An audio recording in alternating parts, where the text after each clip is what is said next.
Welcome, friends, to the Someone Gets Me podcast. I am your host, Dianne A, and I am so delighted that you're here. This podcast was created because I believe there is a visionary leader inside each one of us who is waiting to be seen. In each episode of Someone Gets Me, you will hear useful tips from successful visionaries who will share their stories about how being seen has allowed them to take their vision out into the world with action. Navigating friendships when your brain works differently than other people. Hi, friends. It's Dianne here. It's Someone Gets Me. And today we are going to talk about friendships, relationships, getting into conversations and engaging with other people. This is a very tricky topic for most people who are gifted because connection and relationships can be so very difficult and challenging. And a lot of us have different kinds of challenges in different ways. So I'm going to cover some ideas here, knowing that this is not all inclusive and that everyone has their own way of being. But there are some overarching themes I think that are important. Now, if you're not neurodivergent and you're listening to this show or you see the show pop up, please make sure you share it with somebody who is neurodivergent and listen to it for yourself. Because understanding your friends, your family, and the people around you is so important. And today in our world where there's so much divisiveness, this level of understanding can transform our friendships, our family, and our relationship with ourselves. Because things are different when you're neurodivergent. So one of the first things I want to talk about is the word friend and friendship. Just because somebody is friendly doesn't mean they're your friend, right? And so I work with a lot of the people that work in companies and corporate settings, and they're leaders and sometimes not necessarily a supervisor. But when somebody is friendly with them, they assume friendship. That's a big neurodivergent error sometimes, because we can be friendly without being friends. And so it comes back to, how do we define the word friend? Like, a friend is not an acquaintance. So what is a friend? For me, I can tell if somebody is my friend because there's investment in the interactions both ways. Or I'm invested in the other person in supporting or helping or listening or whatever it is. And the other person also invests energy and time into me, whether it's shopping or listening or sharing a good meal or just being there. And so real friends actually have a reciprocity, an exchange of energy, of support, of connection. And there is investment in that relationship. Now that's Dianne's definition, right? That there is that investment. And not everyone sees it that way. But I think it's important to understand that, especially as a neurodivergent person, that there are times where we are going to jump into something, and because somebody's nice to us or friendly, or we're yearning so much for connection that we miss the cues that there might be an undisclosed motive or the person doesn't really want to be friends. So gifted and neurodivergent people really have to learn how to connect on different ways, so that the word friend and the meaning of friendship really takes root in who we are. So sometimes we have to redefine what it even means to be a friend. Sometimes we have to understand that there's depth and authenticity and different intellectual things that excite us and resonance on other aesthetic ways that matter to gifted people. And everyone who's gifted and neurodivergent might do it a little bit differently. We also want to pay attention to our asynchronous needs, because people who are neurodivergent and gifted don't always connect in the same way. I have a client who he has so much trouble with small talk in the medical world he lives in. He has a very specific, technologically advanced job in the medical world. And so a lot of people where he works makes fun of him or has difficulty connecting with them. He's even been reported for being antisocial. Well, the truth is he's focusing on the treatment and the care that he's giving the patients. The truth is his neurodivergence makes it so that it's difficult to relate in topics that he seems to think are unimportant to him. They might be important to the people, like what the soap opera was the conversation that I had to help intervene with. He doesn't care about that. And it's not that he doesn't like the people, and it's not that he's antisocial. It's that he's there doing a very specific job and he's taking it very seriously. So neurodivergent people integrate and take things differently than a lot of other people. So we want to learn about these things. We want to invest in our friends and our friendships and understand how each one of us does it, because we all do friend differently. Now, there's that whole idea that you hear about, you're too intense or you're too much. I mean, I was told from the time I was little that my bladder was too close to my eyes because I'm so emotional. And I've had some friends tell me I was too emotional. And those friendships have kind of waned a little bit. They're not nearly as close anymore because the people have a hard time with my emotions. And I've had people in my life that were so stoic and difficulty with their emotions that we're still friends and friendly, but it's not as close as maybe it could have been or once was, only because our brains operate differently. When our brains operate differently, then we have a different life experience. So part of being a friend when you're neurodivergent, or if you're making friends with a neurodivergent person, is to understand what the meaning of friend is and how you and that other person actually live out that definition. For me, I look at investment. How much am I investing? What am I putting into the situation? And then what is that other person investing and what are they putting into this situation? And of course, it varies as time goes on. So it's not like all giving and all taking, certainly. And it's not necessarily 50-50. It is, does it feel comfortable? Is there a flow? The second thing I want to talk about here is what I would call the economics of our energy and economics of our connection, meaning that every relationship takes different levels of energy. I have some friends that I don't have to talk to them for a long time and we pick up right where we left off, and there's a flow in the energy, and there is a great economy. Things work smoothly, things work well. We handle our situation and our lives beautifully. And there's other ones where the energy economics tends to take a little bit more out of me, and I'm spending a little bit more in order to maybe keep the conversation or the relationship alive. And sometimes when we're connected, you probably all have people like this too, where you're connected to them and you're having a conversation and it feels like it's hard sometimes. And sometimes it is hard because we have sensory issues, we have emotional and mental health type of issues, but we also have just processing issues that are different than a lot of people. And sometimes it's vocabulary. Oh my gosh, I have some friends and that have a different vocabulary than me. And it's hard sometimes because we're kind of always defining or explaining what we're trying to talk about. And we are very close to each other and we're good friends. And it takes a little bit more energy.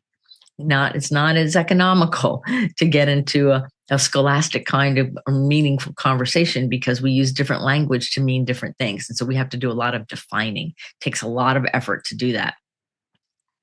You also want to pay attention with this energy economics to your battery. I always say I got to charge my batteries, my inner batteries.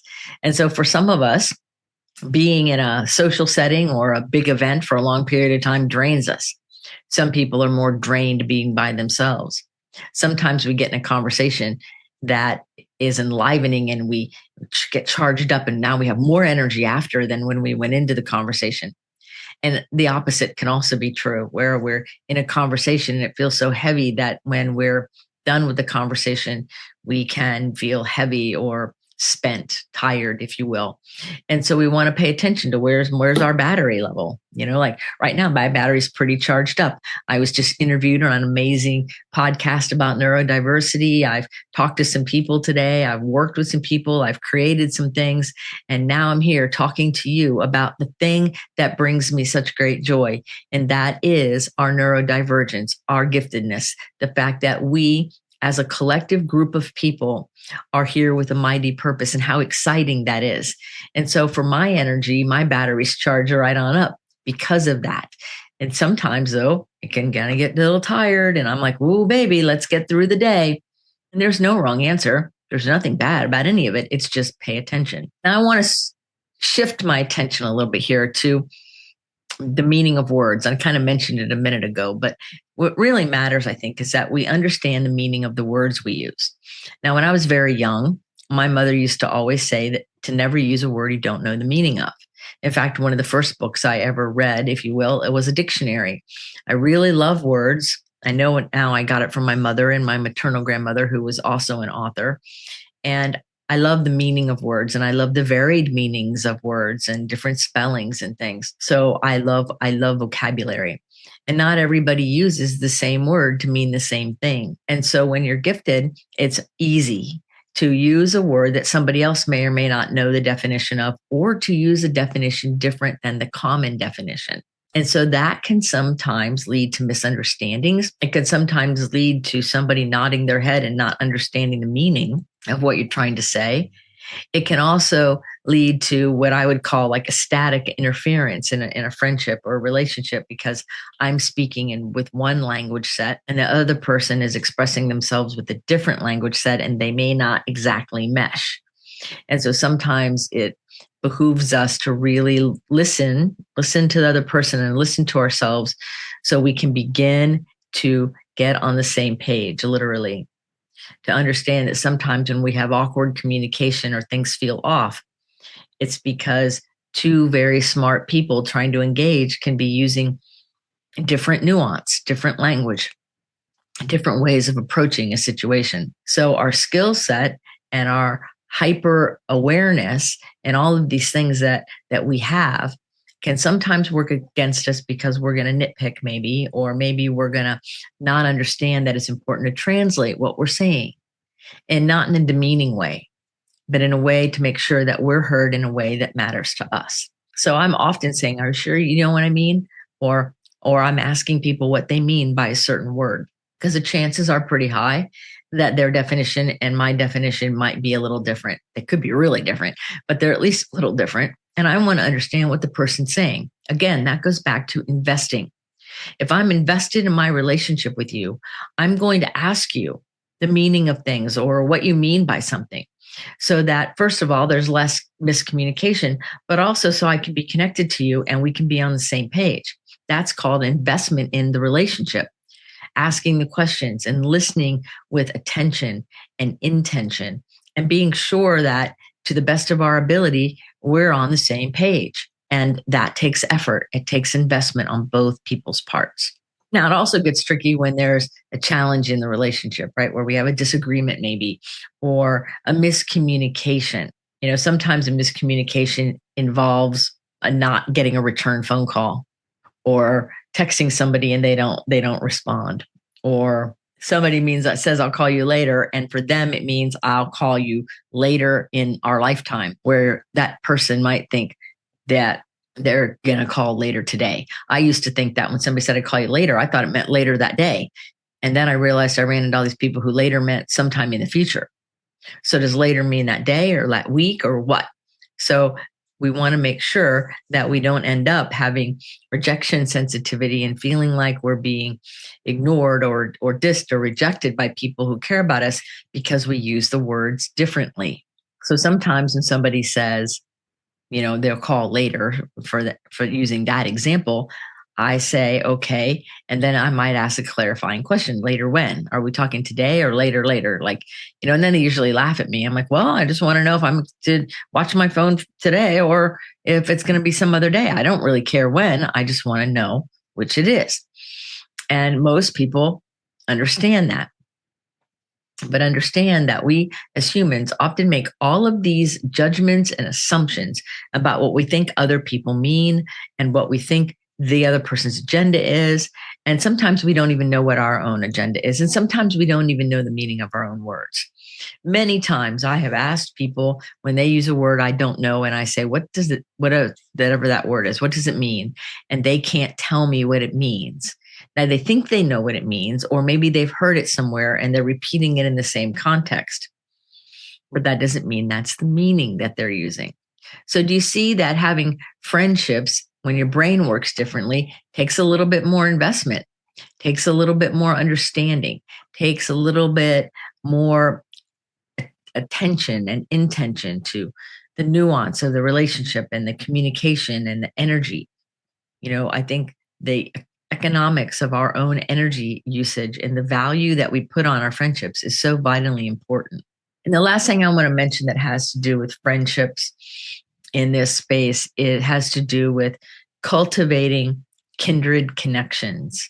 It has to do with understanding that having multiple peer groups and many different types of people in our world, cultivating those relationships, those friendships, help us alleviate existential loneliness, grief, feeling sad, maybe even anhedonia, because we as humans are meant to be connected to others of the same species. And so if we're not feeling connected or we're keeping people at a distance, what's happening is we are creating a wall that we think might be there to protect us, but it is also there and it isolates us. And so we don't want to be lonely. And the antidote to that level of loneliness is to learn how to connect, to have a resonant conversation where there's reciprocity and the energy economics flow back and forth nicely. And that's important. It's important to know that there are people who you can do that with. And we want to pay attention to choosing and the people who are the right ones for us. And the way we do that first is take care of ourselves. We become the right person to be friends with because we listen and we pay attention and we're invested in the people we say we're invested in. Now, this doesn't mean that we have to invest heavily in every relationship or friendship we run into. You're going to invest differently based on the relationship. You might be friends in school or friends with coworkers, and really it's more friendly, right? Where maybe there's a common goal of getting a group project done or getting the job done. And so we engage and we're friendly and we do the work because that's what we're all there to do. But would you connect with that person and go out for a meal or go to a movie or go on a trip with them or spend any social time with them? If the answer is no, of course not, then that's a friendly coworker or co-student relationship. If we're friends, the answer would be, of course, I would invest time with that person.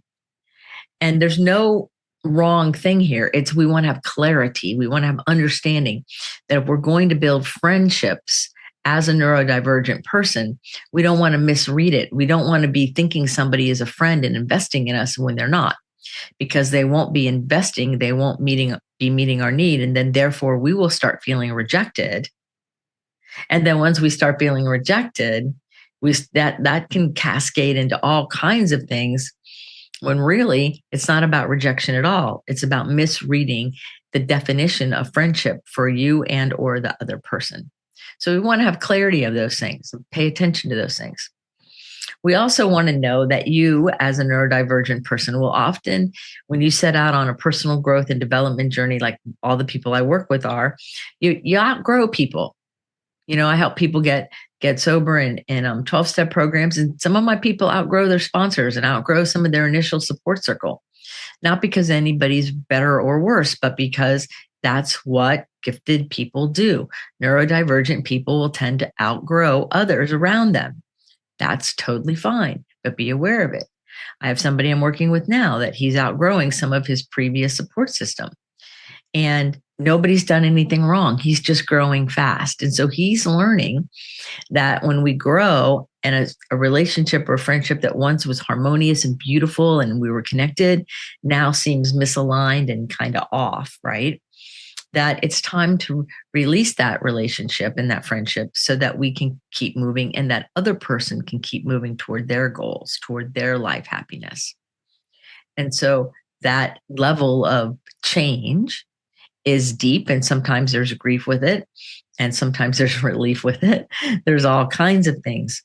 But what matters is that we want to be curious about things. We want to have the space to say, how is this relationship serving me? Sometimes people stay in relationships that aren't really healthy because there's a secondary gain. There's just something serving them there. Sometimes people don't even know how a relationship is serving them, but they stay anyway. So I think when we want to find the right people and we want to be connected to like-minded people or kindred spirits, then it matters that we are connected to ourselves so that we draw in and we can reflect back and forth with people who are similar to us. And then we also can do a similar reflection with people who might be a little different from us. See, it's all this beautiful exchange of energy. It's all this beautiful exchange. So friendships to me are kind of like floating down or tubing down a river where sometimes it's bumpy because there's rocks and the water is moving faster. And other times it's slow and easy. And at the same time, both people are engaged and invested in what's happening, invested in the welfare of each other, really. And these things, I think, are really important. I think that being able to navigate our friendships as a neurodivergent person and being able to realize that we connect differently. Every one of us connects differently with different people. No two of us do it the same. Now, there's similarities, of course, but no two of us do it the same. So think about your friendships right now. Just, if you're not driving or whatever, maybe close your eyes or gaze off and just think about the people you call friend. And then ask yourself, am I invested in my relationship with this person? And not out of neediness or clinginess, but am I invested? And then ask yourself, is that other person invested in their relationship and friendship with me? And if it's not yes across the board, then it might take a little evaluation. It doesn't mean you drop them like a hotcake, right? It doesn't mean you throw them out. What it does mean is that you evaluate the relationship. You might be withholding and not investing with relationships because you've had your feelings hurt previously and you don't want to get hurt again. So you're being a little bit withdrawn. Or you might be withholding because you're not really sure how to invest. So there's all kinds of ways to approach this to understand that navigating your friendships when your brain processes differently takes a little bit more attention, a little bit more intention, and a little bit more focus on the economics of your energy transfer, on the economics of how your mind, your heart, and your spirit operate together, or how they're aligned or not. And so it's exciting for me to see people who are different and neurodivergent and different by design come together and meet all kinds of people and make friends and be friendly with and engage in different ways with others, some as equally gifted and some differently gifted, but all beautiful people nonetheless. So that is what I have to say right now. Anyway, I'm sure there'll be more coming up about friendships and navigating them.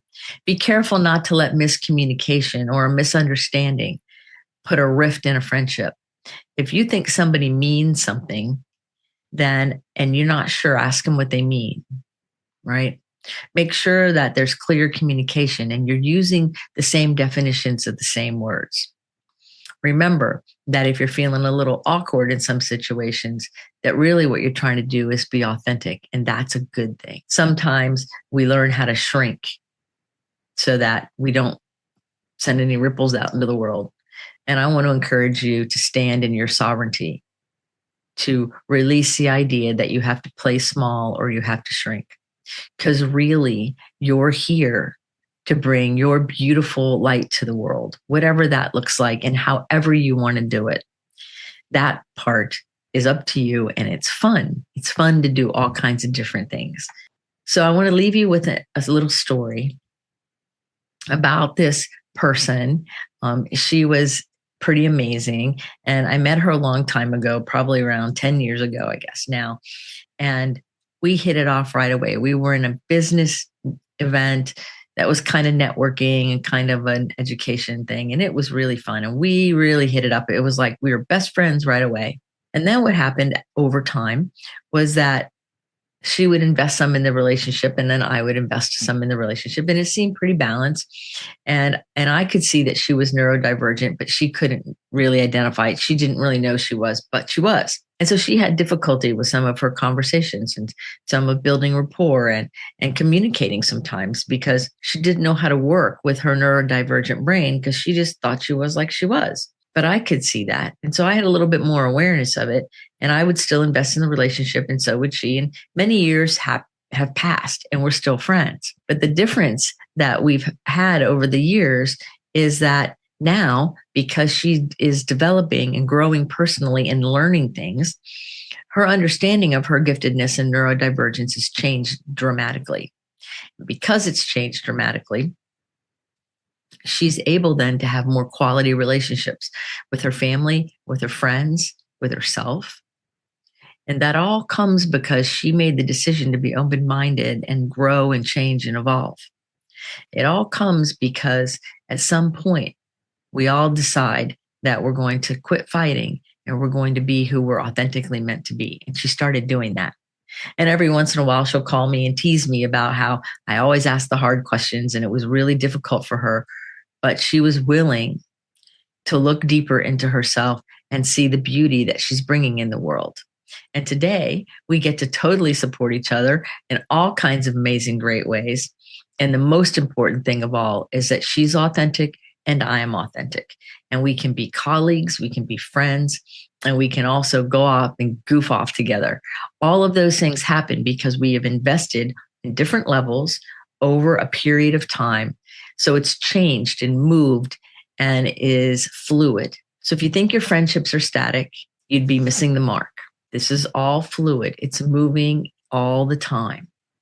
So allow yourself to be flexible and flow with what's happening around you. Because here's the truth. You are beautiful. You have an inherent desire and need and neurological and biological requirement to be connected to other people, even when you don't want to be sometimes, or even when it's hard. So sometimes we take those hard things or those things that feel tricky, and we remember that we're not the only one doing that, and that it's okay to fumble. It's okay to be awkward. It's okay to miss the mark. You are perfectly fine. You are intense and beautiful and amazing. And that's what matters. So until the next episode of Someone Gets Me, remember to keep your face to the sun so the shadows fall behind you, because you are a rock star. You are here on purpose with a mighty purpose. So go out there and let your light shine. Develop your friendships and your connections. Pay attention to who you are investing in and who is investing in you. Pay attention to the economics of your own energy source and allow yourself to be your beautiful, most radiant self. Until the next episode of Someone Gets Me, this is Dianne saying, be well. Thank you for listening. I trust you gained some valuable inspiration and information. Please join me and other visionaries in the Someone Gets Me Facebook group. Or for more information on my services and additional episode's, visit someonegetsme.com. Again, thanks for listening.